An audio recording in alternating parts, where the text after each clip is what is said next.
In a world of ordinary fantasy football podcasts, ordinary guys rise up to bring you extraordinary analysis and entertainment. This is the FLAFFL Fantasy Football Podcast with your hosts Kevin Cotillo, Sal Lito, and Stephen Marcus.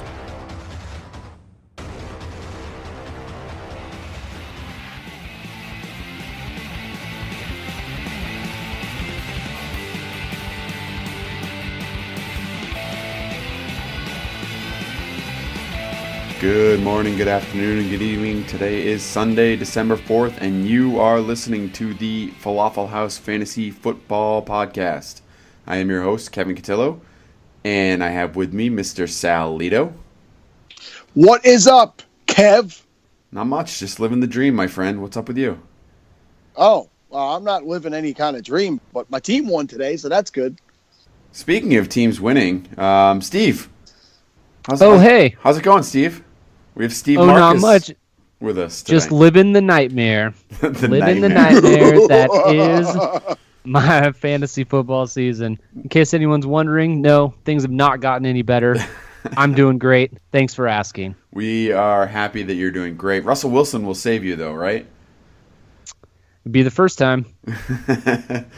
Lots of good football on today, gentlemen, and it sounds like Sal is doing well. He's winning, so he's playoff bound, right? Oh yes, sir. I'll be in the number 2 seed. I believe I ended up with 10 wins this year in FLAFFL. It's pretty solid. It's good. Very nice. Very excited. It's a good rebound after last year because the end of last year must have left a little bit of a salty taste in your mouth. Yeah, your team really nosedived quickly. Oh yeah. I was 6-0 at one point, and if you include the playoffs, my final record was 8-6. So for you mathematicians out there, I won 2 out of the last 8 weeks. Steve, on the other hand, won the championship last year. Steve, you can hold on to that. That's no, right. He's got to send me that trophy. He can't hold on to it. Yes, not physically, but there will always be that. My name will forever be perched at the top of that trophy. And you know what? Everyone seems to have much more fun with the worse my team does. So as long as everyone else is getting joy out of this, I guess I'm okay with it. I'm lying. This sucks. Yeah, that was really hard to even try to believe. So. I want to say, Steve, I'm sad. I'm very sad. If you Nothing's final yet, but if you get relegated, I might not know what to do with myself. It's gonna be rough, but if it happens, I'm gonna have a lot of fun with it. So it is what it is. Can't do much. We're just gonna see what happens. The worst part about a relegation league is that you have to win your way back in. So yeah, I mean you have to. It could be years. It could be years. You could be toiling in junior for a while. It could be. It could be. We're not going to talk about that yet until. No, we're talking about it. We're talking Let's about stop, it right now. Damn it! Can we stop? All right, let's do football games. So there okay. were some football games. I attended one today, so I didn't get to watch And your as many. speech sounds incredibly unslurred. Yeah, I did very well today. I took it nice and easy. I've been a little sick. Had a bit of a chest cold the last few days, so I tried to take it a little easy today. Being out in the 35-degree weather probably didn't help much, so hopefully my voice does not sound terrible. What letter were you, Kevin? What letter was I? What letter was painted on your chest today? No, I was the 0 in 201, Sal. You definitely are a 0. You know what the number 201, why that's significant today? Do I know why 201 is significant? So this has something to do with Tom Brady's win. Honoring Tom Brady in some way. Oh, he won 201 games today. He's the all-time winningest quarterback in the history of the NFL today. Impressive. Yeah, it is impressive. I will say this. I think it's, obviously quarterback's the most important player on the field, but we all know football's a team sport, so 201 wins is great, and it's a fantastic feat, but I put much more stock in the other things he does than the actual wins. Well, guess who has 199? Who's that? Brett Favre, and I heard he's coming out of retirement, so Tom Brady should be nervous. Oh yeah, I'm sure he would. I'm sure he would win a couple games. He can win more games than Blake Bortles, I'll tell you that much. That's probably true. All right, so we're going to get right into the games here, and we're going to let Steve take you through them because, as I said, I wasn't watching. Oh, all right then. We will start with the Kansas City Chiefs. They actually win this game as Atlanta scores a touchdown. They take a 28-27 lead. They go for the 2-point conversion to go up by 3 points. Eric Berry intercepts this ball and runs it back for 2 points, and the Chiefs win 29-28. One of the weirdest endings to a game that you're going to see. Spencer Ware has a good game for those who kept faith in him. He only gets 52 total yards, but he finds the end zone twice. And then for the Falcons, you have Julio Jones, his usual monster self, but he was slowed down by an injury towards the end of the game. He still posts 7 catches for 113 yards. He said after the game that he was just banged up a little bit, should be fine going into next week. So, Kev, since you were not watching, we will start with Sal. Sal, what are you taking away from this game with the Chiefs and the Falcons? Yeah, we were talking before we got on, and as everybody knows, I am a Raider fan, so that means I have to hate the Chiefs. But the Chiefs, they continue to impress me with their defense, and they don't have the type of offense that the Raiders have, so they do gadget plays and trick plays, and they had a fake punt that Albert Wilson took, like he was shot out of a cannon off the middle of the field, and the Chiefs are just doing what they need to do to win. So they definitely scare me as a Raider fan. It's going to be very interesting when the two teams play this Thursday night, but they do what they need to do. I did say the other day I thought that this would be a big Spencer Ware and Kelsey game. Kelsey 8 for 140, just very impressive, making really big downfield catches. He got tackled at the 1 on a big reception, which is the only thing that kept him from adding another 6 points to his total. Over on the Atlanta side, it's interesting that the touches are pretty even between Coleman and Freeman, but Freeman just looks like the clear-cut better back right now, even with Coleman, even since Coleman's been back. He's more involved in the pass game right now, and he's definitely the guy getting the touches on the goal line. So he's got nice – I think he just went just over 100 yards today with 2 touchdowns. Matt Ryan is starting to look a little bit like Matt Ryan. I hope, they think he might be turning back into a pumpkin or something because he's just doing stupid things. They definitely haven't ever – had a team lose a game in that manner because that rule is a fairly new rule where the 2-point conversion counts. But one thing I'd like to point out is I've gone on about the Steelers going for 2-point conversions too early. In a Raider game today, Raiders were down big. They got back to 24-22, and they kicked the extra point to make it 24-23. The Falcons went for 2 points on the previous touchdown, okay, and didn't get it. So now when they got the touchdown to take the lead, they went for the 2-point conversion to get the 3-point lead. If they would have just kicked the extra point the first time, then when they scored the second touchdown, they could have kicked an extra point to go up by 3, and this would have never happened. So I do think these coaches are overthinking it sometimes, and they're reading a chart in front of them that tells them this is the time to do it. Look at game flow. Look at how much time was left in the game. I think that they made a bad decision, and it cost them the game. I agree with that. Kev, do you have anything to add to that? Yeah, well, one thing I think is interesting in this game is, we talked a little bit about Tevin Coleman coming back and whether or not it would affect Taylor Gabriel. Taylor Gabriel still irrelevant in this game. Got six targets, 5 catches, 44 yards. He obviously didn't have the explosive play, although he got really close, right? I believe he was tackled down at the 1 as well.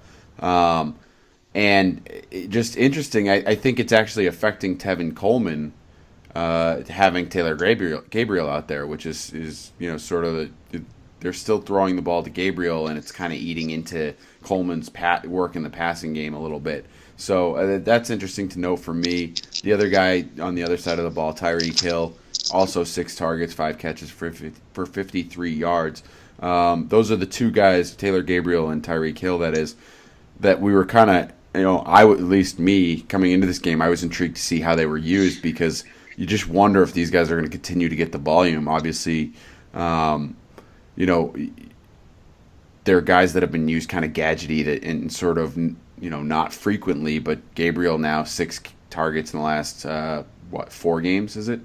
And then, Tyreek Hill is still getting a lot of work. So just interesting to note that those 2 guys are still relevant. And to Sal's point, Coleman kind of took a step back because Freeman looks like the better back, and I think they're still using Gabriel. Hey, Kev, so I great points. I think it'll be interesting to see how Albert Wilson is used going forward, because he kind of did some of the things they've had Tyreek Hill doing. So maybe do they both get involved, and then when Macklin comes back, Macklin is just not used as much. But it's going to be interesting. Wilson's a guy I think has been there a little while, and people have been kind of waiting for. So they just seem to keep bringing out these quick guys that could do a lot of versatile things. So be interesting. Yep, and I'll just say really quick, keep an eye on Jeremy Macklin. Like Sal said, he was practicing last week, and the fact that he was held out was kind of surprising because he was getting in those limited practices. And then Raiders and the Chiefs are playing on Thursday night, so it's a short week.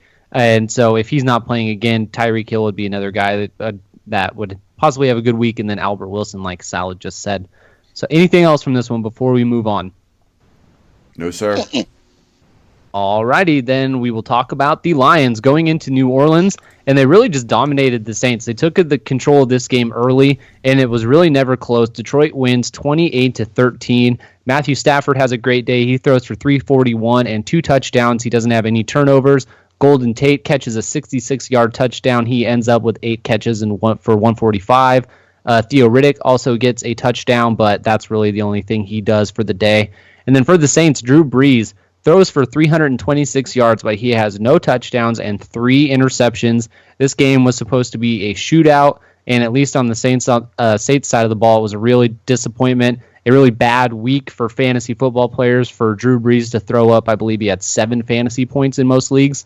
So, Kev, what did you take from this Detroit Lions New Orleans Saints game? Yeah, I kept looking at the box score while I was at the Patriots game and wondering what was happening here. Like, how is this possible that at home Drew Brees has not thrown a touchdown yet?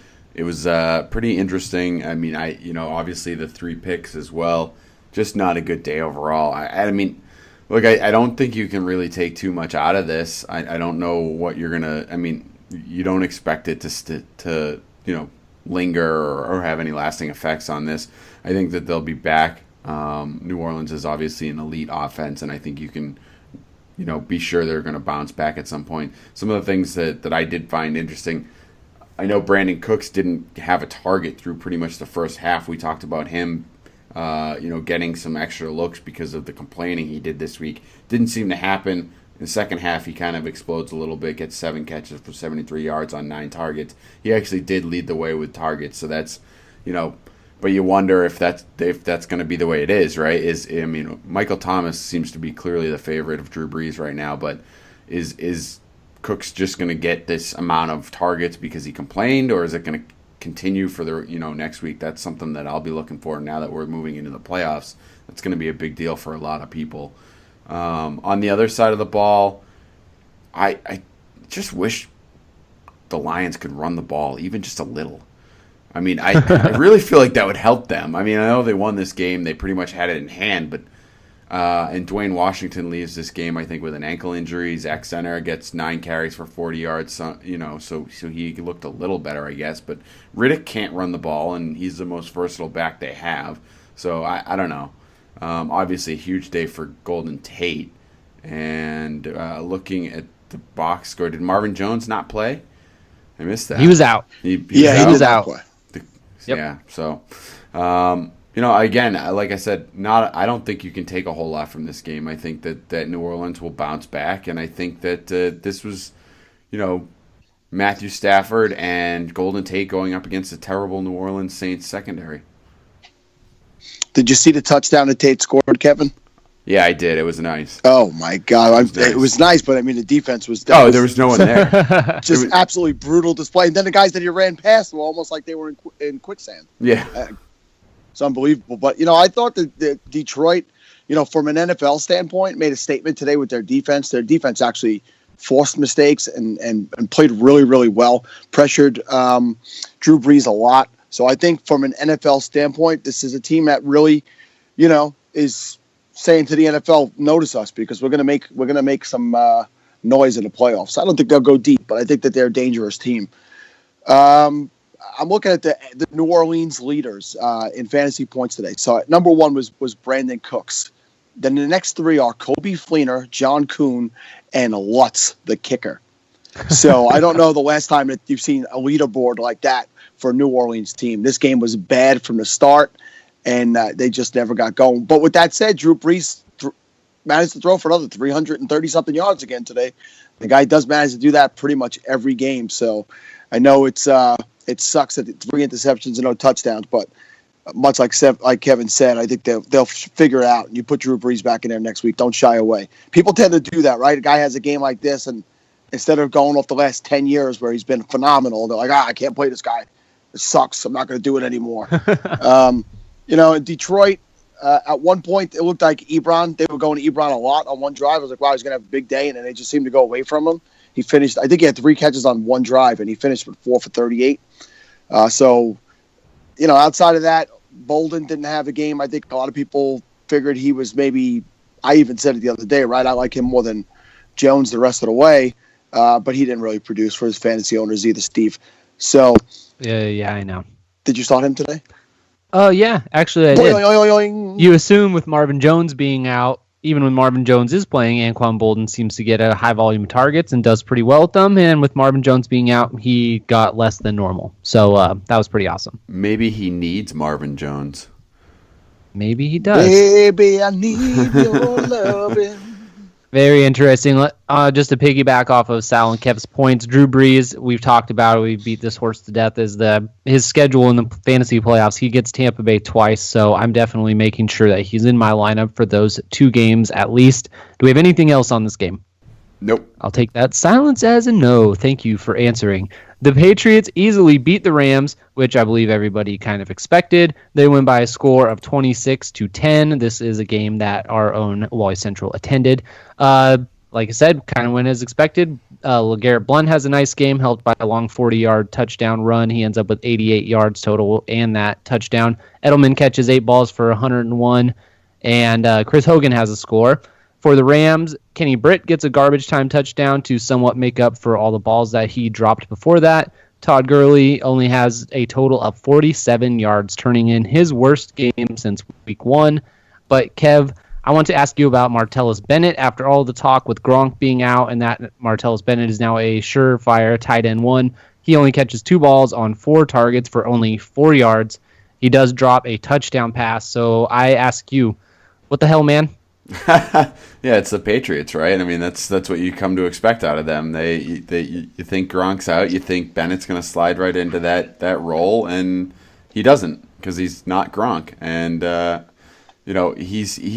Patriots spread the ball around. That's what they do. Brady's favorite, we've heard it 1,000 times. Brady's favorite receiver is the open one, and there's no question about it. That's what he was looking for. Malcolm Mitchell actually seems to have taken on more of the Gronk receiving role. Obviously, Bennett's doing the blocking and lining up in line, but Mitchell really played that role, that down the seam, the short passes, the fades, those kind of things. It seemed to me, and obviously at the game you see things a little differently than you do on TV, but that's the way it looked like to me. I mean, and great pickup by Sal and FLAFFL having him for a flex going forward because he looks like he's going to be involved quite a bit. 10 targets in this one, 8 catches, 82 yards. You can't really complain about that. And, he's used down around the goal line too. So obviously Hogan gets the touchdown in this one on that back shoulder throw. But overall, great game for the Patriots. You kind of figured. I actually think they took their foot off the gas a little bit. I'm not sure why, but I feel like they kind of took it easy on them. This game could have gotten out of hand real quick. But interesting for me on the Patriots side of the ball too, the use of the running backs. LeGarrette Blount gets 18 for 88. He has the touchdown, which is on a really nice run. But Dion Lewis seemed to be on the field quite a bit. He gets 5 carries for 27 yards. He also gets 5 targets in the passing game. So, and James White as well, 5 targets in the passing game, and he gets 3 carries. So they really rotated these guys in a lot. I think that's kind of what you're going to see. I thought might be a little bit more Dion Lewis as we move forward, but maybe it was game flow, but he didn't really, he didn't see the bulk of the snaps, in my opinion, in this one. So on the other side of the ball, I think I asked you, Steve, or asked the group in a text, what happened to Todd Gurley down at the end? They give Benny Cunningham the goal line run, which was weird. So I didn't know if being at the game, I didn't know if he got hurt. But seems like he was just having a rough day, and they sat him down.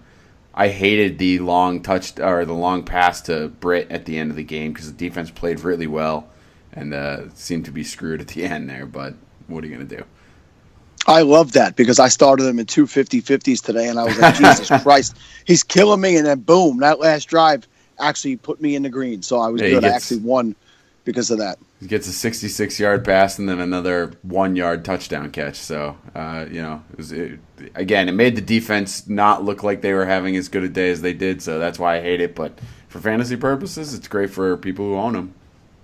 Yeah, but let's talk about the New England defense, right? So a few weeks back, I talked about this with you guys. He was dropped in our league because they were on the bye. I'm sorry, they were dropped in our league because the person needed a bye week fill-in. And I saw them. I said, I'm tired of streaming defenses in a 16-team league. It's not that easy to stream a defense. So I grabbed them, and I looked at their schedule down the stretch. I'm like, boy, this is going to be great. And they've been money good since I've gotten them. 14 points today in FLAFFL scoring. And they have great matchups the next 3 weeks, and they really look impressive. And going against Jared Goff, I figured they would definitely have a pretty good day against a rookie quarterback because we all know that Belichick game plans for people like that, like no one else. So very, very good. I don't think there's a whole lot other than Britt to discuss on the LA side or going forward. You're not going to find a whole lot of goodness in your fantasy playoff rosters from that team. So Brady had a very ho-hum day, like Kev said. It definitely appeared like they didn't go all out and they didn't, put the foot on the throat, so to speak. Just 269 and a touchdown. But it got you just about 15 points, which is, a nice solid day in fantasy. And Edelman had a nice day, right? Edelman in the PPR game, he had 14.1 in FLAFFL. So, yep, I'll be happy to see if Mitchell keeps getting that going forward. It'll be tough for me now with Ladarius Green stepping up today, too, because those are the two guys I was hoping to pay off for my flex. So we'll have to see going forward who I play. Steve, is it just me, or do you really want to see him use Ladarius Green and just get screwed with like a bagel? Absolutely not. I would much rather enjoy being correct on the call of Ladarius Green, even though it's taken 8 weeks to come into fruition. I would much rather have it be right going forward. So no, I gotta be honest with you. I'd much rather have the bagel. Can I get a bagel? Because I like bagels. We can get you a bagel. Cream cheese? Must be rough, Sal, having all these options to throw into your lineup that are going to score double-digit points. It's not easy. I'm up, bitch. I'm up late at night. It's tough. All right, we're going to move on and talk about Paxton Lynch leading the Denver Broncos into Jacksonville, getting his first career win, although it was ugly. Denver beats the Jaguars 20-10. Paxton Lynch throws for only 104 yards, but he does not have any turnovers. Blake Bortles, take note. Demaryius Thomas, he gets 61 yards on 6 catches, and Emmanuel Sanders, he has a pretty rough day. Devontae Booker has a very terrible day rushing, but he does score a touchdown to save that. And the Jaguars, they are terrible. Like always, Blake Bortles threw his 11th career pick 6, so I guess it wasn't all that bad. He did set a career record. He has 3 total turnovers today, and he is basically the reason that his team is 2-10, in my opinion.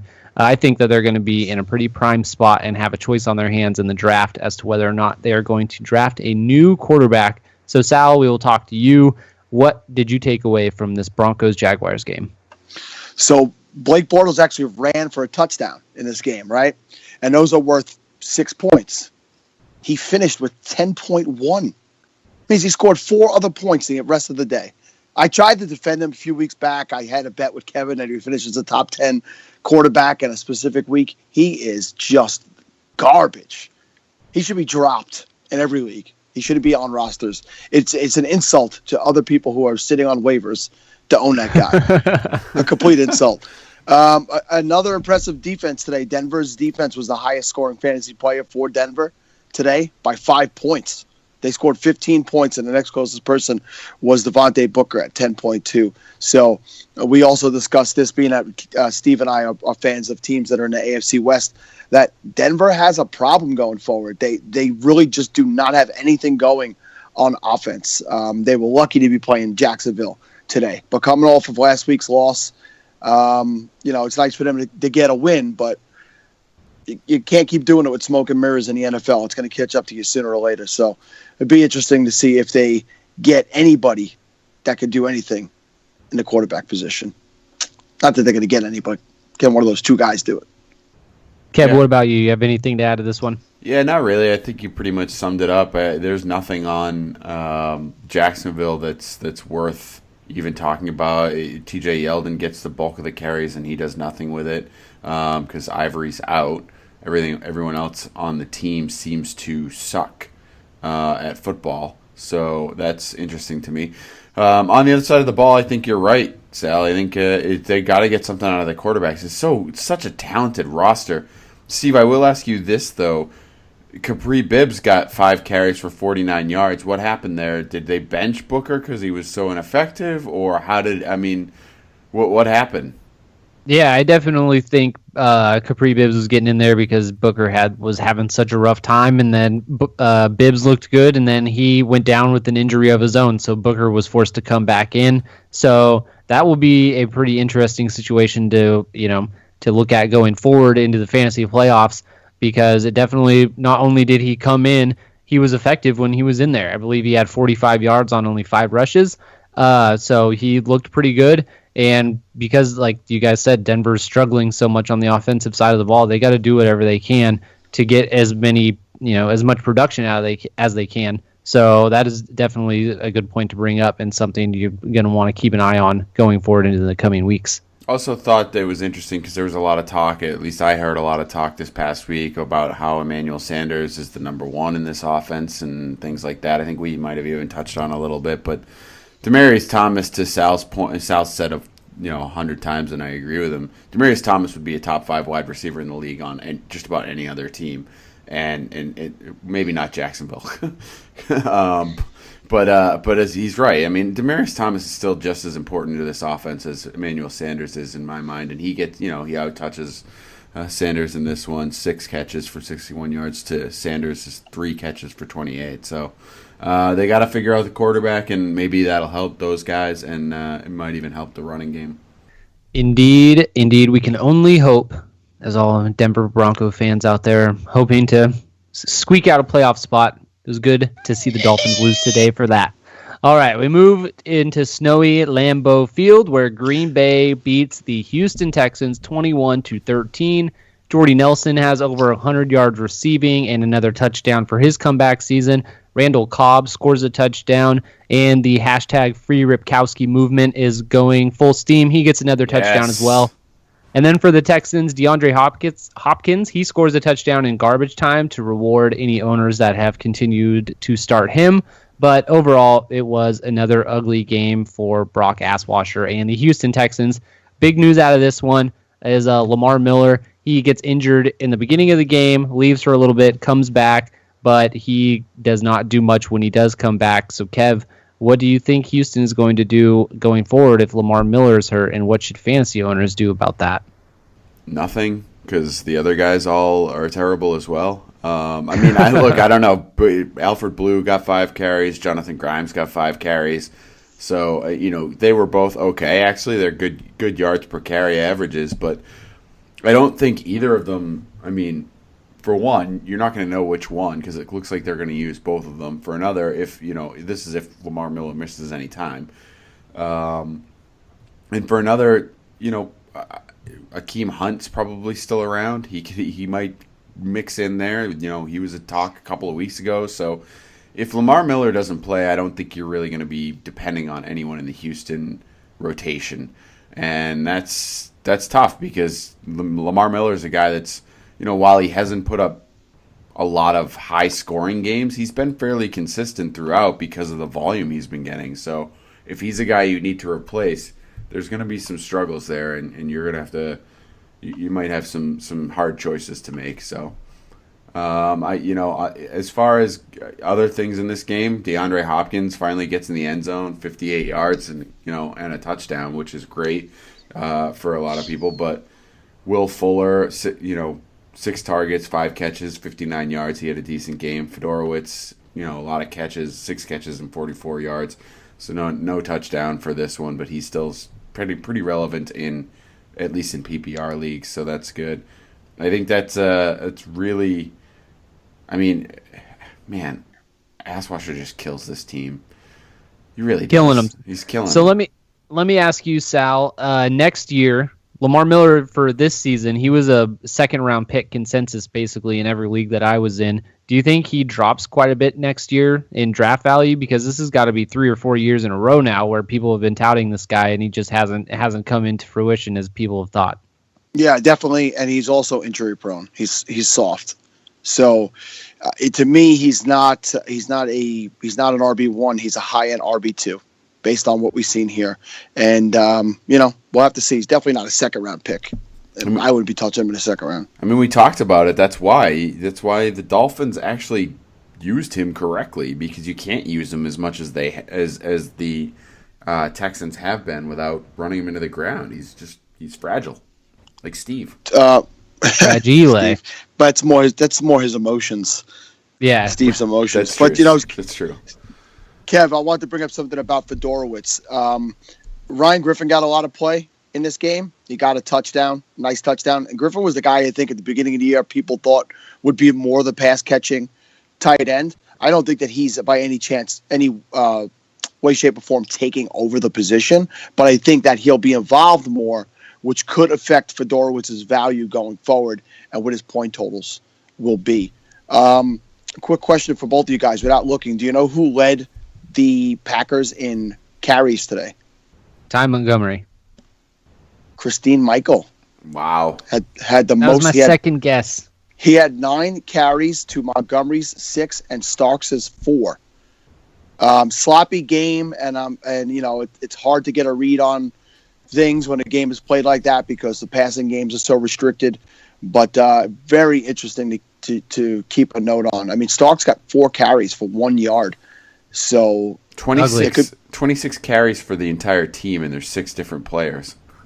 Yeah, a lot of different people touched the ball over there today, and like we said about Ripkowski, he's definitely the goal line guy now. I don't think that's any doubt about it that if they're in by the goal line, it's going to be Ripkowski every time. Free Ripkowski, which sucks because he's not a guy you can own, but No, he's touchdown dependent. Maybe very deep leagues. If anybody's still playing in touchdown only leagues, then you have him. I mean, those were a thing back in the day. I don't know if anybody still runs leagues like that, but I think they're around. So in the receiving game, it's Jordy Nelson and no one else, huh? Yeah, well, Cobb gets the touchdown, which makes his day look. What did you call him? It didn't sound like Cobb. I said Cobb. It sounded like something else. I thought it would CEO. Anyway. All right. We are going to move on and talk about Cincinnati coming out strong and really just beating the snot out of Philadelphia. They win by a score of 32-14. Andy Dalton comes alive in this one. He spread some love out to a few different pass catchers, including 60-plus yards to LaFell and Tyler Boyd. Brandon LaFell and Eifert both get into the end zone, and Jeremy Hill also gets a touchdown to salvage a pretty tough rushing day for him. For the Eagles, Paul Turner was the leading receiver for them with 80 yards, but it was Zach Ertz who also got 79 yards and a touchdown to really screw me over. Darren Sproles also gets a touchdown, but Sal, I know that you've talked about this for a few weeks now. Wentz looks really, really, really bad the last few weeks. What is going on with that? Yeah, he looks terrible. I mean, he's absolutely costing them games. He's making poor decisions, bad reads, turning the ball over at a big rate, and he's killed that offense. There's nothing really. Ertz, it all came about later in the game. I mean, he struggled heavily earlier, so I don't know if it was a matter of Cincinnati letting their foot off the pedal a little bit and kind of junk time scoring, but Ertz ends up having a really good day against Steve, coincidentally.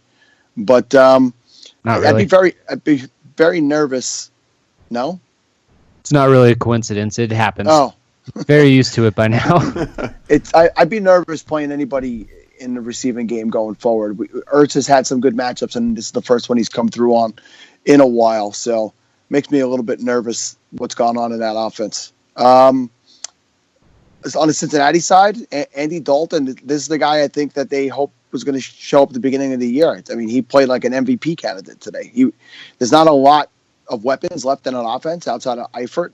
I mean, Jeremy Hill continues to just, plod his way to decent days because of touchdowns and 23 carries for 33 yards. And just as much as I want to defend the guy all the time, he's just not doing it. His yards per carry are atrocious. But, Dalton finds Eifert rather, and Eifert makes a good reception in the end zone, makes his day salvageable. But Andy Dalton, very impressive today. Oh, I know what Kevin wants to talk about. What's that? What do I want to talk about? Your boy. Certain expatriate.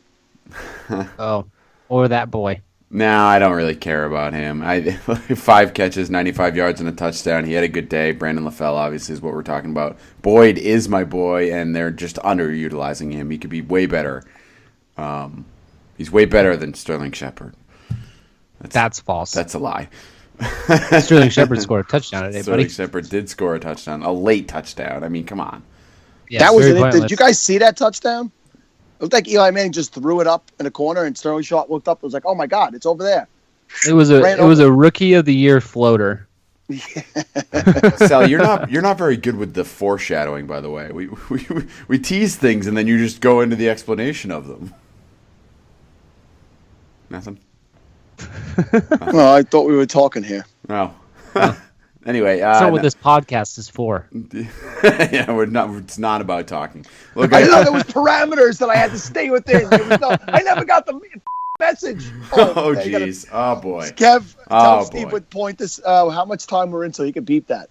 Yeah, we'll see what we can do there. Look, I will say this about Carson Wentz. You shouldn't be having a rookie quarterback throwing 60 times. That just shouldn't happen. You need to run the ball a little bit. I think we all know how much we all on this show hate Doug Peterson and his running backs, all of them. Doug, you douche. So, let's, not really a whole lot else to say for me in this game. I think, Jeremy Hill was atrocious, but he gets you the touchdown. It's kind of what he does. LaFell and Boyd, you're going to be able to pick one of them from time to time, I guess, but I don't know which one it's going to be. And then Eifert's pretty steady, although he only gets 2 targets in this one. Obviously, you're going to run into that issue with him going forward because he's their main guy, so he's going to be blanketed. Yep, absolutely, it's going to happen. I'm still rolling with Eifert. I think he's going to be one of the a good guy to have rolling forward in the fantasy playoffs, especially if AJ Green stays out like most people think that he will. All right, we are going to move on and go to Baltimore, where 2 streaking teams met up, and Baltimore shows that they might actually be for real, while Miami shows that they might actually be a bunch of phonies. Joe Flacco sets out today with one goal in mind, and that's to shut Sal up and let him know that he is a starting fantasy football quarterback. How did Kevin start Luck over Flacco? Give me a break. Yeah, that was a pretty rough choice there. Can't believe I made that decision. Yeah, pretty crazy. Flacco goes for 381 and 4 touchdowns. He does throw the interception that he is required to throw every week, but a great day nonetheless. Terrence West scores 2 touchdowns. I promise to rank him ahead of Kenneth Dixon every week going forward, barring an injury. And for the Dolphins, Devontae Parker, he is a surprise active and rewards anybody that was ballsy enough to start him. Jarvis Landry gets 14 targets and turns them into 11 catches for 87 yards, which is the same amount of scrimmage yards that Jay Ajayi got this week. So, Kev, what did you take from this game? I don't care what you say. Kenneth Dixon is better than Terrence West. You could say that all you want, but the touchdown upside sits with West. It really does. And, look, West had 10 carries for 50 yards, so he still had a good yards per carry. Dixon has an even better yards per carry, 6 carries for 56 yards, 9.3 yards per rush, but he doesn't get the touchdown. Dixon also gets 4 targets to Terrence West's 3. Neither of them really get too many yardage there. So they're both valuable, especially in deeper leagues. They're both flex worthy. So and West has the upside, like you said, I guess. So I don't know. Steve can rank Terrence West ahead of Kenneth Dixon all he wants. I'm still going with Dixon. I still think it'll be his show eventually. Maybe that's a result of me telling. I actually said it to both of you in the chat, but you were at the game, so you probably didn't see it. I told you both to please stop ranking him. Yep. The rest of the way. So Steve abided.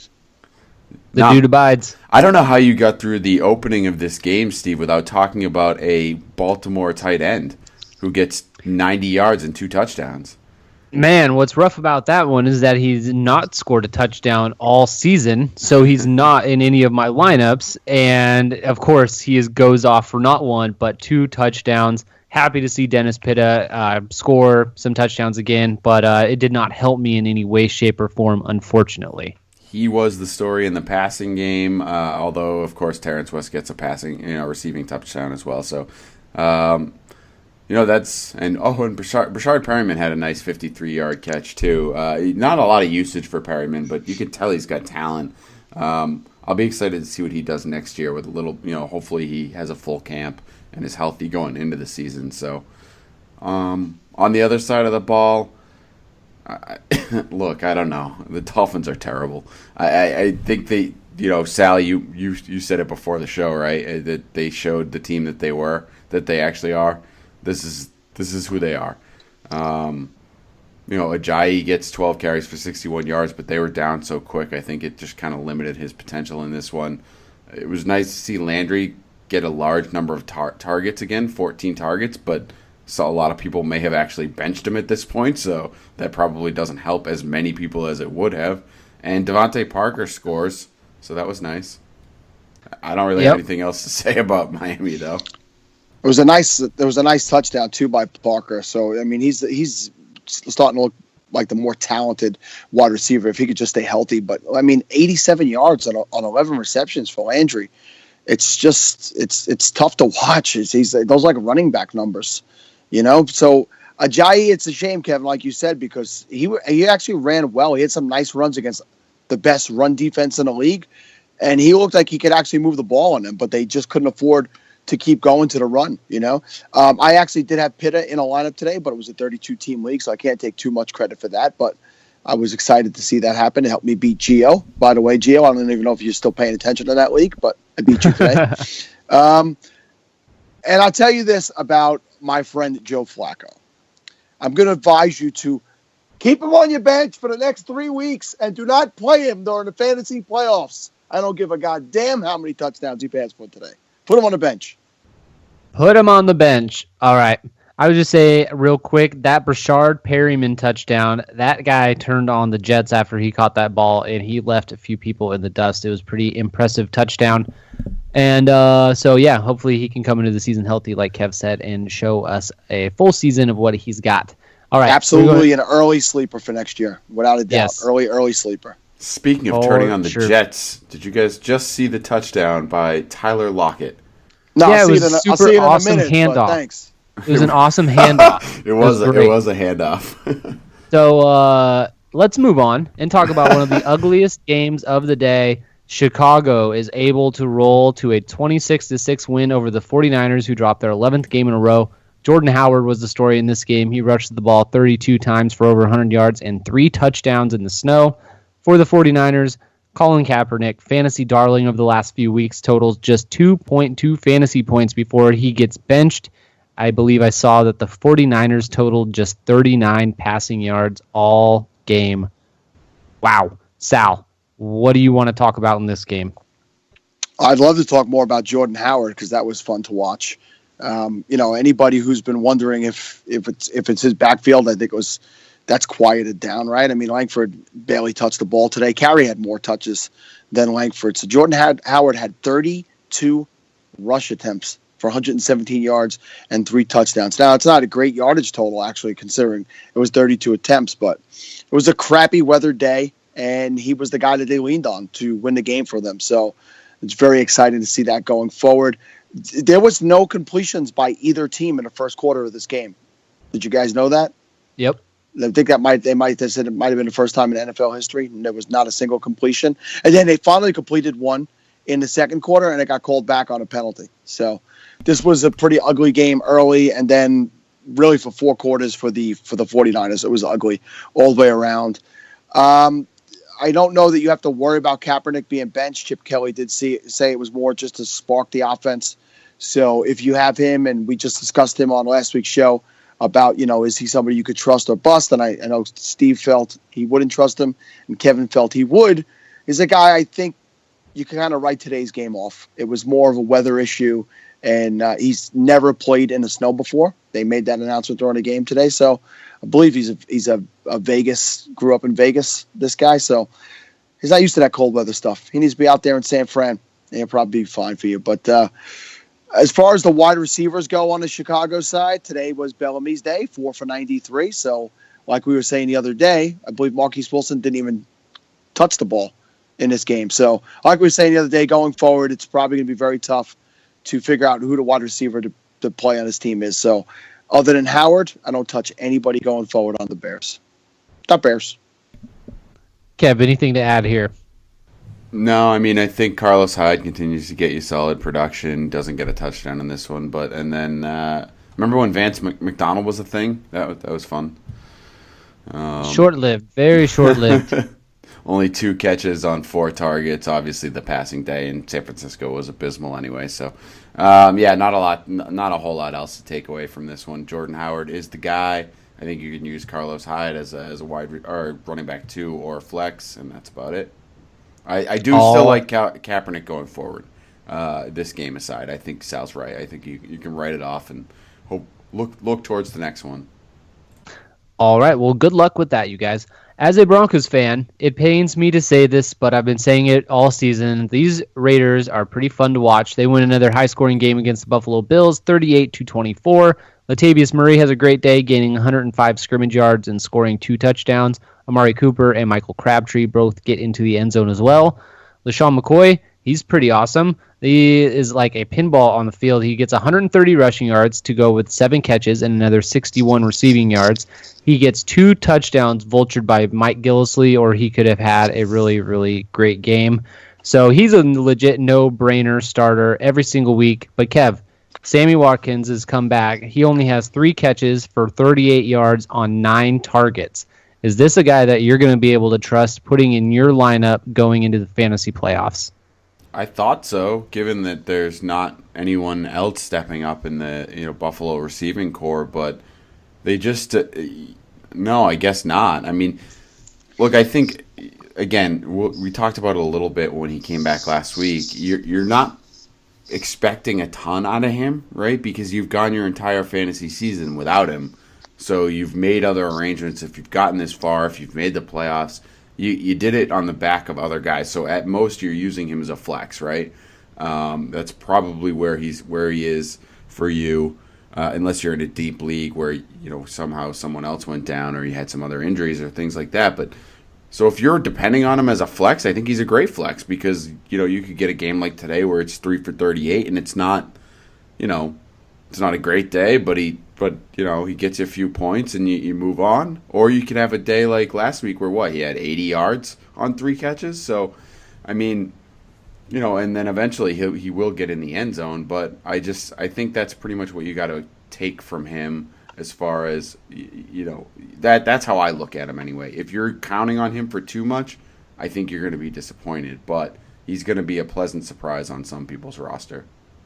Absolutely agree. Sal, go ahead and talk about your Raiders. First, I'd like to say what happened to Charles Clay in this game. I know there was some people were high on him this week because they were playing the Raiders, but he missed the game because he's expecting the birth of a child. He didn't play. Did not play at all. Did not make the trip with the team. Priorities. Anyway, let's say a couple of things about the Raiders. They looked like they were going to spit the bit here, right, in the first half of this game, and they came out and gave a touchdown up instantly at the beginning of the third quarter. And I actually made the statement in the FLAFFL chat: the Raiders are choking today, and they decided to score 29 straight points. After that, they exploded. All the weapons showed up. It's just so many guys getting involved here. I think Latavius Murray has looked phenomenal and has really earned his way back to being a reliable guy.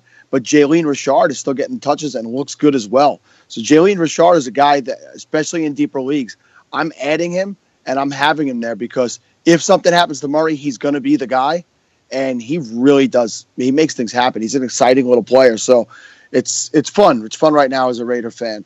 I'll say this. I'd like to see Michael Crabtree not turn into the Michael Crabtree from San Francisco, which I thought was in the rearview mirror for him. but he started to become that guy a little bit today. He dropped a for sure touchdown, and then 2 plays later, one went over his head, and instead of jogging back to the sidelines on 4th down, he taunted someone and got a 15-yard penalty.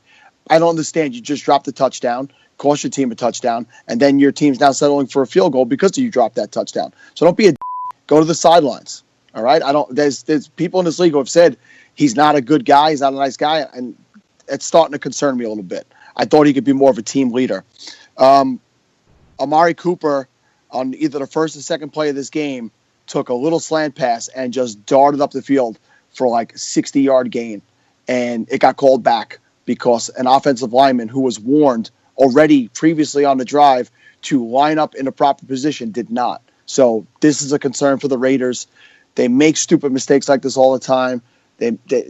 We all know their history with penalties, and it ends up costing Amari Cooper from having a really great day. He ends up with only 2 receptions and scores a nice touchdown late where he dove into the end zone. But, that was like another 6 to 7 points for his fantasy owners. And as a Raider fan, I'm a little worried with those type of stupid mistakes going forward. But other than that, Derek Carr continues to look well. Even with the injury, he played well today. So let's go Thursday night. Come on, let's do it. Come on. Yep, that one's going to be a lot of fun. All right, we move on and talk about the Giants taking their winning streak into Pittsburgh and fail to look anything like a football team that has won 6 in a row. The Steelers win this one 24-14. For Pittsburgh, the usual suspects that you'd expect are all scoring points: Big Ben, Antonio Brown, Le'Veon Bell. But Ladarius Green, he finally shows up and gets into the end zone, showing off what Kevin and I had been waiting for all season. And for the Giants, Rashad Jennings and my binky Sterling Shepard, they scored touchdowns, as Sal alluded to earlier. And Odell Beckham hauls in 10 catches for 105. Are we worrying about this Giants offense at all heading into the fantasy playoffs, Sal? If you play a game like that, you have to be concerned, right? But the Pittsburgh defense has actually been pretty good against wide receivers and quarterbacks this year. So it's not like people look at Pittsburgh and think that they're a terrible defense. They're not good against the run. But if you look at the stats, they've defended well against the pass this year. Eli made some really bad interceptions today, both near the goal line. One of them, going into the end zone. So a little worried, yes. But they have good matchups coming up, and they are playing for a playoff position. So I do expect them to still be competitive, and they have a lot of weapons. I yelled about this before we got on. I told them to shut the F up after every play today in a FLAFFL chat. Odell Beckham Jr. is just an absolute selfish, me player, and it's starting to become something that you just don't even watch the games. The guy has an amazing talent, and it's wasted because every single play, he's pushing somebody after the play and trying to act like they're pushing him. He's complaining to a referee because how could he not possibly catch a ball? There had to be a penalty. He's so preoccupied with himself and all that BS that this is something that's going to cost him and the Raiders I'm sorry, the Raiders are on my mind. The Giants in the long run. And I wouldn't be surprised if he's a player the Giants don't look to re-sign or even look to trade, because I think he's poisonous, to be honest with you. His personality, if he does not grow up, his career is not going to be what it could be. It was great to see Ladarius Green. You guys definitely were all over that earlier, and I did mock us. Yeah, but I currently am the only one. Possibly ask Matthew Berry whether or not we were completely out of our minds with him being a good tight end in the Pittsburgh system. And to my defense, Stephania Bell answered it greatly and was correct for. The bottom line is, do either one of you guys own him anyway? No. I own him in 2 leagues, buddies. All right? I had to drop him while he was injured. I actually picked him up this week in a Yahoo league to play for Delaney Walker being off, and he had a 21-point game in that league, so that was really, really awesome. Le'Veon Bell fumbled today for the first time since his rookie season, I believe, which was, he had a 19.2. He could have had a little bit better day, but, I mean, it's interesting to see that he fumbled the ball after all that time. Antonio Brown, he had a nice game. It's AB, so 14.4. You usually like something up in the 20s, but if Odell Beckham Jr. wants to look across the field and see a guy who, outside of pelvic thrusts, He usually handles things pretty well on the field and never complains about anything and gets his job done on a weekly basis. He's right there. Last thing I'll point out about the Giants is while Jennings got a couple, 6 receptions for 34 yards and a touchdown, Perkins had more rush attempts than him, 7 for 38 to Jennings, 6 for 19. So we'll have to see this one as, continue to be something that could be a thorn in your side if you're a Jennings owner and you started to feel comfortable with him as possibly an RB2 to a flex going into the playoffs. Kev, what do you got? For me, real quickly, the only thing I'd like to point out is the Will Tye, Jarrell Adams target count. Will Tye had 4, Jarrell Adams had 3. That's about it. So 4 to 3. And a real bad one down the field. Well, Jarrell Adams looked like he tried to jump for it, but forgot that he had to bend his knees to jump, and right. he just kind of fell down. Oh, he was interfered with on that play. It was terrible. All right then. We're going to move on and talk about Washington going into the desert, getting knocked off by the Arizona David Johnsons, which I think is what this team should be renamed to. They win 31-23 on an interception during Washington's attempt at coming back late. Like I said, David Johnson, a really, really good game. He rushes for 84 yards and a touchdown. He catches 9 passes for another 91 yards and another touchdown. 34 points and half-point PPR scoring, his 3rd game this season topping 30 points. And for Washington, they had a tough time for most of this game as Arizona was sending pressure on Cousins all game long, especially on that final drive. Crowder does get into the end zone. Cousins rushes for another touchdown, but he has 2 turnovers. So, Kev, what are you taking from this game with Washington and Arizona? Aside from David Johnson being just phenomenal, which he is, you went over the numbers, it's pretty incredible. I mean, he's going to be on a lot of championship rosters this year, obviously. I thought Carson Palmer, at least statistically, has a good game, 300 yards and 3 touchdowns, no interceptions, so it kind of tells me that he was looking a little better in this one. And I'd just like to say, congratulations to Larry Fitzgerald, moved into 3rd all time on the receptions list. 10 catches for 78 yards on 11 targets. The guy just has incredible hands. He's asked to do a different role now than the majority of his career for the 2nd year in a row, I think, and he just excels at everything he does. He's a great guy, and good to see him move up that list. He has no chance of catching Jerry Rice, but still good. I think he has he's over 400 away from Jerry Rice at this point still, which is insane. Jerry Rice played for 73 years. Oh, I forgot. I always forget that. 73 was that the final number? Maybe 72. I don't know. I think he got cut from the Seahawks at the end there. So. At the end there, yeah. J.J. Nelson gets a score for 1 catch, 42 yards and a touchdown. Michael Floyd also gets a touchdown in this for 3 catches for 18 yards. John Brown still doesn't look right. 1 target in this game. You got to hope that maybe they figure it out. Although the receivers here outside of Larry Fitzgerald, we talked about it last week, there's just nothing you're going to really worry about at this point until one of them really seems to step up, and it doesn't seem like they will. On the other side of the ball, tough day for Rob Kelly. 14 carries, 63 yards, I should say.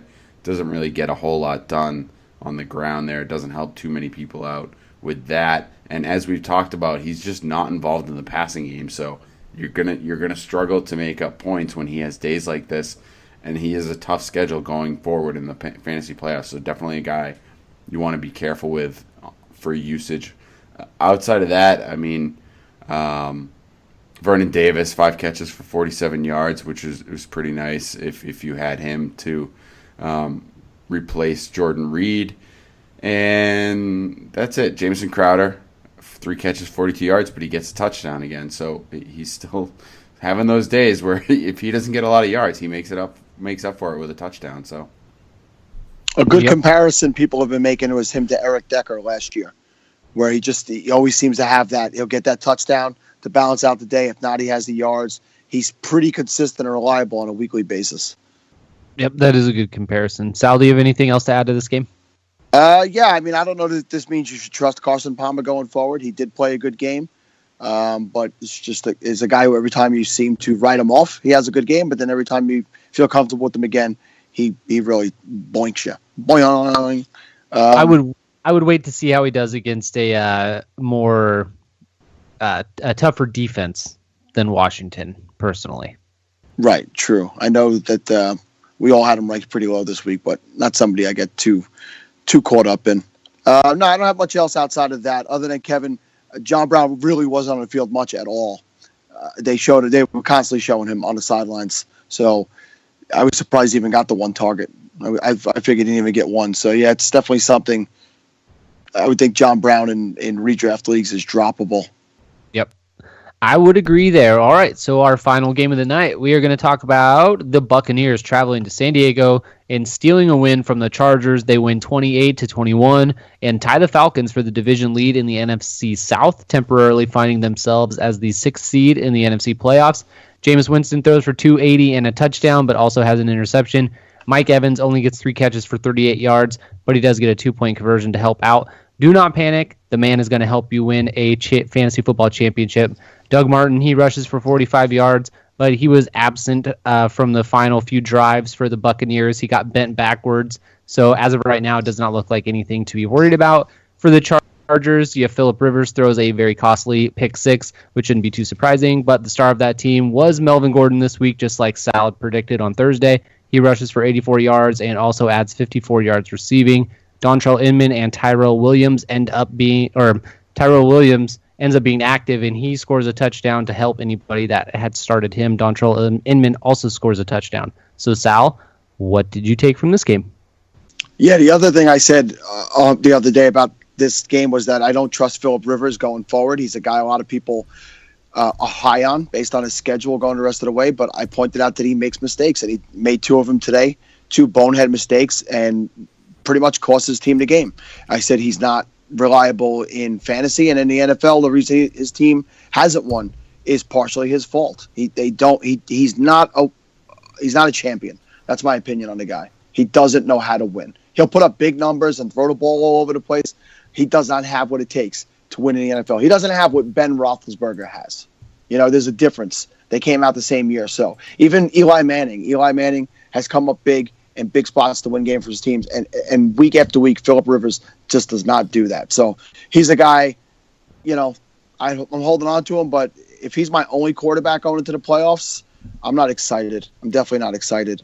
It's funny, they were showing him, on the Steelers Giants game, they were showing graphics of that, the 04 draft and the 3 quarterbacks. And I even said to my buddies at the game, I said, he must feel like the redheaded stepchild of that. I mean, Roethlisberger and Manning each have a couple of Super Bowls, and he's just a guy, hothead guy that can't really bring his team past 500. Yeah, agreed on that. Other than that, Cameron Brate. Did you bring up Cameron Brate, Steve-O? Nope. Yeah, Brate had a nice little day, 6 for 86 and a touchdown. So he's the guy. If you were lucky enough to snag him, you got yourself a nice little tight end 1 there. There you go. But, Kev, sorry, were you done, Sal? No, that was it. I assumed you were. I was going to say that's it. All right. Kev, anything else to add? Yeah, I mean, just keep an eye on Doug Martin. Like you said, it didn't seem like it was serious. They quote, bent back. He was bent back. So I don't know. Not having a great day overall before he left the game anyway. 17 carries for 45 yards. He does get you the touchdown, but that's a pretty poor yards per carry average.